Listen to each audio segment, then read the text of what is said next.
Okay, baik. Dila, kita hari ni kita nak tanya sikit lah tentang perkembangan pasukan Perak FC. So, setelah 7 game, apa Dila punya pandangan tentang tim Perak FC untuk 2023 ni? Silakan. Okey, pandangan okey lah, kalau nak cakap pasal pandangan ni, kita kena tengok kepada Dila lah. Dila akan tengok kepada prestasi lah. Dan setakat 7 game ni, bagi Dila lah, prestasi Perak FC setakat 7 game ni tak adalah begitu memberangsangkan.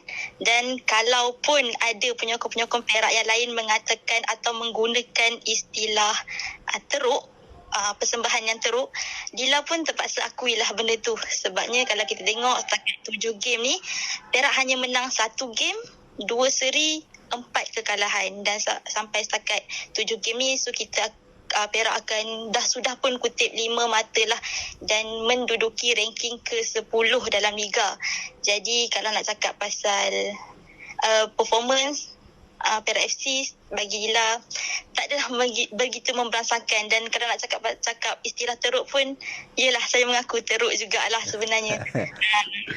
Okey, baik-baik. So, kalau kita tengok secara statistiknya kan, scoring Perak ni agak kurang, tapi bolos tu of course lah banyak kan. Kalau kita tengok Perak ada 2 game seri, tak silap seri tu 2 kali 0-0 kan. 2 kali 0-0 ke ada sekali tu sama, lupalah, tapi antara 2 tu lah. Lepas tu yang paling sikit Perak ni pernah bolos, dia kalah 2-1, itu pun last minute penalty daripada Seri Pahang. Dan selebihnya Perak FC ni untuk setiap game dia bolos 2 gol ke atas. So part mana rasanya kena repair? Adakah daripada segi defend ke, midfield ke, striker ke? Boleh bagi pandangan sikit tak? Okey, kalau cakap pasal bolos, kita banyak bolos lah. Dan sekarang kita pun dah tak silap Dila, kita pun dah negatif 11 kot. Dan kalau kita tengok last game semalam kita lawan dengan JDT, apa yang itu last game lah, apa yang boleh kita tengok lah, yang segar lagi dalam ingatan. Kalau lawan dengan JDT ataupun tim-tim opponent sebelum ni pun, kalau apa yang bagi Dila kita kurang adalah dari segi kita ni berbeza level gameplay tu dari segi ball movement, yang mana hantaran ataupun passing daripada seorang player kepada seorang player tu, kalau kita tengok JDT, daripada seorang player ke seorang player, ball movement dia sangat bagus. Dia orang punya gameplay dan juga permainan sangat solid. Dia orang pandai, ataupun bukan saja JDT lah, kita mungkinlah ada yang kata tak boleh nak bandingkan dengan JDT. Okey, kita tengok kepada opponent yang sebelum-sebelum ni yang Perak pernah lawan, sama juga dia orang punya ball movement sangat cantik. Dia orang tim-tim opponent kita yang lain pun pandai untuk create chances, space, pandai switch play. Tapi Perak FC ni saya tengok ada chances untuk create game, create space, tapi tak adalah begitu efisien macam opponent-opponent yang sebelum ni lah. Itu satu daripada segi ball movement.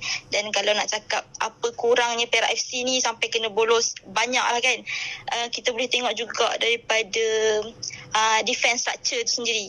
Kalau kita tengok pertahanan Perak ni memang boleh dikatakan lemah lah, terutamanya dari segi man to man marking tu sendiri.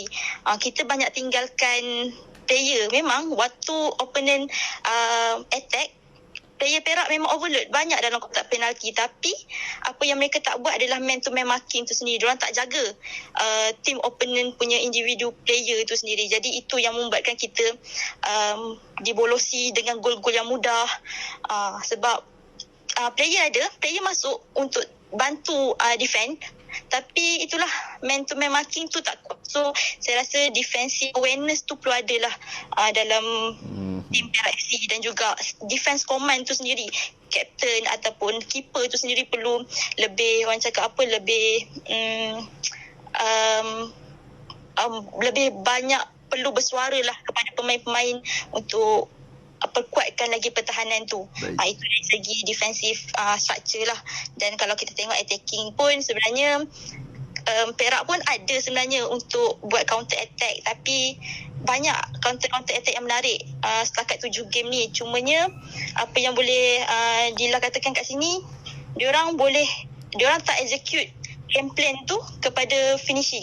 Diorang tak boleh lah, tak ada, senang cerita tak ada penyudah. create chances tu ada, space tu ada, dan juga percubaan-percubaan yang menarik tu ada, tapi nak kata efficientnya attacking tu untuk kepada penyudah tak ada. Sebenarnya benda tu jugalah yang orang kata apa, mencatkan gameplay ataupun performance Perak lah setakat 7 game ni. Jadi daripada situlah juga kot.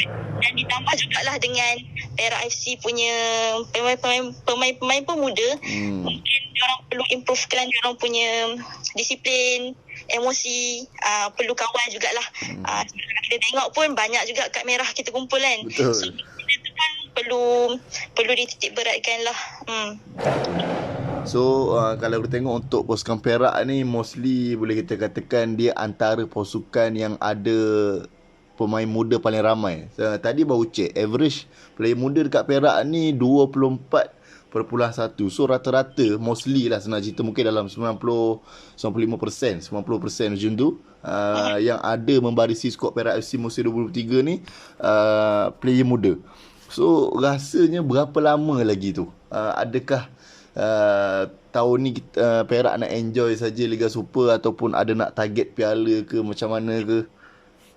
Okay, secara personal lah, ini tak tahulah untuk penyokong Perak yang lain, tapi secara personalnya Dila dah memang sebelum Liga Super start lagi pun, Dila dah memang letak dalam kepala otak, dah memang dah mentaliti yang sebenarnya Perak naik Liga itu satu bonus sebenarnya. Dila sebenarnya okey kalau Perak masih di Liga Premier sebenarnya, sebab bagi Dila buat apa kita nak naik kalau kita hanya jadi pasukan belasahan. Tapi dengan format yang baru, Perak naik Liga, so tak apa, itu dikira bonus. Dan juga sebelum Liga start lagi pun dah ada news-news, desas-desus yang mengatakan adakah Perak FC ni akan menjadi pasukan belasahan ataupun tidak kan. Sebenarnya benda tu bagi Dila sebagai seorang penyokong Perak, kami dah macam lali. Dan juga cakap apa macam tak kisah dah pun. Sebenarnya bukan nak kata enjoy sangat untuk season baru 2023 ni, tapi lebih kepada pendedahan lah kepada pemain muda. Dan sebenarnya kalau semua orang tahu, penyokong-penyokong Perak pun tahu yang mana pasukan ni pasukan yang perlukan jangka masa yang panjang, long term diorang punya plan. Dan saya harap penyokong-penyokong Perak yang lain perlu bersabarlah. Memanglah perkataan sabar ni senang cakap sabar kan. Betul. Tapi kita perlu realistik lah. Realistik. Banyak lagi diorang ni perlukan pendedahan. Sebenarnya banyak lagi yang perlu diorang improve. Dan sebenarnya pasukan ni pun perlu penambahbaikan lah.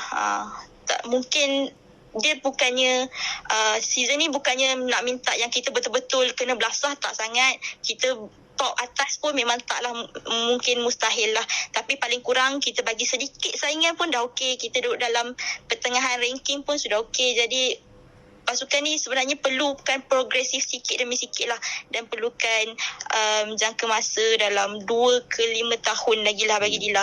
Dan kalau nak dikatakan kita duduk di ranking bawah-bawah pun untuk season ni, Dila okey. Sebab personalnya Dila okey untuk season ni. Cuma kita nak tengok lah kan, kalau boleh bersaing lah. Kalau macam kita tengok lah, sebab susah nak cakap baru 7 game, tapi dengan 7 game ni pun kita dah dapat congak sebenarnya gameplay macam mana. Cuma harap tak adalah sampai betul-betul ranking ke 14 Liga kan.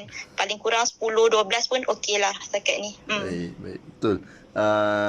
Suka dengan ayat Dila tadi, katanya harap boleh bagi saingan. Sebab apa kita tengok player-player muda ni, player-player muda Perak ni sebenarnya ada potensi. Contoh dia macam yang saya kenal pun, Ikhwan Hafizo, betul nama dia? Ya betul. Itu pun ada potensi. Lepas tu yang ada player Malaysia itu seorang nama Faris Izdiham tu pun boleh kalau develop okey, rasanya memang boleh pergi jauh lah player-player muda ni sebenarnya. Dia kalau development okey, tak ada masalah.